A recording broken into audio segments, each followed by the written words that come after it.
প্রত্যেকটি বাড়িতে, বিশেষ করে সনাতন হিন্দু বাড়িতে আমরা তুলসী মঞ্চ স্থাপন করি।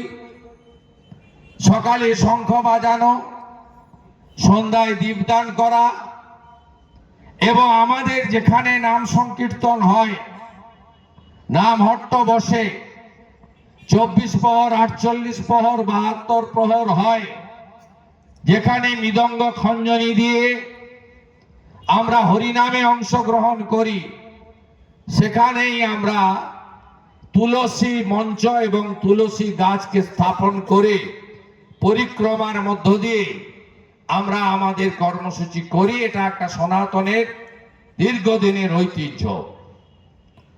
আমরা প্রত্যেকটি, বিশেষ করে আমাদের যে কার্তিক মাস, যাকে আমরা দামোদর মাস বলে বলি, এই দামোদর মাসে বিশেষ করে যারা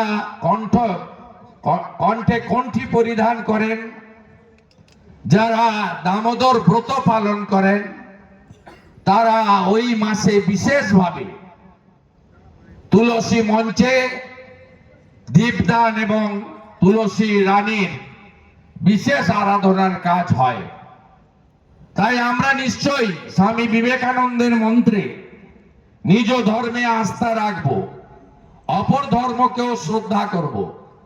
অপর ধর্মকে অশ্রদ্ধা করা আমাদের সনাতন হিন্দু ধর্ম কখনো শেখায় না। কিন্তু আমাদের যে ভারতীয় সংস্কৃতি, সনাতন সংস্কৃতি, সেটা আমরা অক্ষয় অমর রাখার চেষ্টা করব। এই কারণে আমরা সবাই গীতা পড়ি। গীতাতে একটি লাইন রয়েছে, ধর্ম রক্ষতি রক্ষিত। ধর্ম রক্ষা করাটাই সবচেয়ে বড় কাজ। আমরা দুর্ভাগ্য হলেও সত্যি ওপারের বাংলাদেশ আর এপারের পশ্চিমবঙ্গ, দুটো প্রান্তেই হিন্দুরা আক্রান্ত হচ্ছেন। হিন্দু মা বোনেদের সম্ভ্রম ইজ্জত লুণ্ঠিত হচ্ছে, হিন্দু দেবদেবীর মূর্তি ভাঙা হচ্ছে, হিন্দু মন্দির ভাঙা হচ্ছে। হিন্দুদের যে সাংবিধানিক অধিকার, শুধু হিন্দু নয়, সব ধর্মের লোককে বাবা সাহেব ভীমরাও আম্বেদকর দিয়ে গেছেন, সংবিধান প্রণেতা, সেটাও আমাদের লঙ্ঘিত হচ্ছে, শুধু বাংলাদেশে নয়, এপারেও। আপনারা নিজেরা জানেন যে এই বছর 2024-এ দুর্গা পূজা থেকে কার্তিক পূজা এমন কোনো অনুষ্ঠান নেই যে অনুষ্ঠানে আমাদের ধর্ম পালনের উপর আঘাত হয়নি। দুর্গা পূজায় ফালাকাটা উত্তরবঙ্গে মণ্ডপের ভিতর ঢুকে উলুধ্বনি, শঙ্খধ্বনি, ঢাকের বাদ্যি বন্ধ করার প্রয়াস হয়েছে। মহিলারা রুখে দাঁড়িয়েছেন, শাঁখা পলা সিঁদুর নিয়ে মায়েরা রুখে দাঁড়িয়েছেন, বলেছেন আমরা এই জিনিস বরদাস্ত করব না। পিছু হটেছে জেহাদিরা। একইভাবে গার্ডেন রিচ কলকাতাতে মাইকে চণ্ডী পাঠ, মাইকে গীতা পাঠ, মাইকে মন্ত্র উচ্চারণ করা যাবে না। এটা আমাদের এলাকা।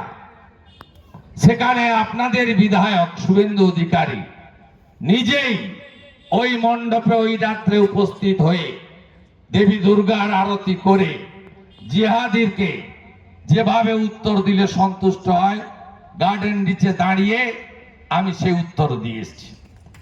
আমাদের হাওড়া জেলা এই দুটো নদী পেরোলেই, এপারে গেঁওখালি, তেরোপেখিয়া আর গেঁওখালি পেরোলেই হাওড়ার শ্যামপুর।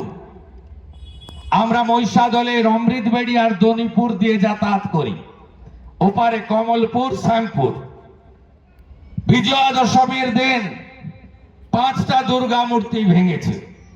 হাওড়ার বাউরিয়াতে বিসর্জন মিছিলে ঢিল পড়েছে। আপনাদের যদিও এখানে অতীত অভিজ্ঞতা আছে, হনুমান পূজার দিন বা রামনবমীর উৎসবে যখন নন্দীগ্রামে যাচ্ছিলেন, বয়ালের লোকেরা তারা ইন্দিরা মোড়ে আক্রান্ত হয়েছিলেন আজ থেকে বেশ কয়েক বছর আগে। তখন আমি এই এলাকার সাংসদ এবং পশ্চিম বাংলার শাসক দলের সঙ্গে আমি পবিত্ররাও যুক্ত ছিলাম। আমরা এদেরকে সংশোধন করতে পারিনি। আমরা নাজিম উদ্দিন, রুকু উদ্দিনকে, তাদের ছেলেদেরকে সংশোধন করতে পারিনি, ভবিষ্যতেও পারবো না। কারণ কয়লাকে খাঁটি দুধে সিদ্ধ করলে কয়লার রং কালোই থাকে। সব জিনিসকে সোজা করে দিতে পারবেন, কুকুরের ল্যাজকে আপনি সবাই মিলে ধরে টানলেও সোজা জীবনে হবে না। তাই রুকুর বেটা, নাজিমের বেটাদেরকে আমরা সোজা করতে পারিনি, সোজা জনগণ করেছে। 21-এর ভোটে আপনারা মমতা ব্যানার্জিকে টাটা বাই বাই করেছেন, বলেছেন যান, লাগবে না কিছু, অভাব আছে থাকবে, যান, আমার ঘরের ছেলে ঘরেই থাক। শুভেন্দুর কিছু দিতে না পারুক, তার আত্মীয়তা ভালোবাসা আমরা গ্রহণ করব, আপনাকে আমরা ভোট দেব না। গরিষ্ঠ সংখ্যক মানুষ আপনারা সমর্থন করেছেন। আমাদের দেবব্রত মাইতি শহীদ হয়েছে, নন্দীগ্রামের হিন্দু শহীদ। তিনি বিজেপির কোনো বড় নেতা ছিলেন না, তিনি আমাকে ভোট দিয়েছিলেন, সেই জন্য তাকে খুন করা হয়েছে।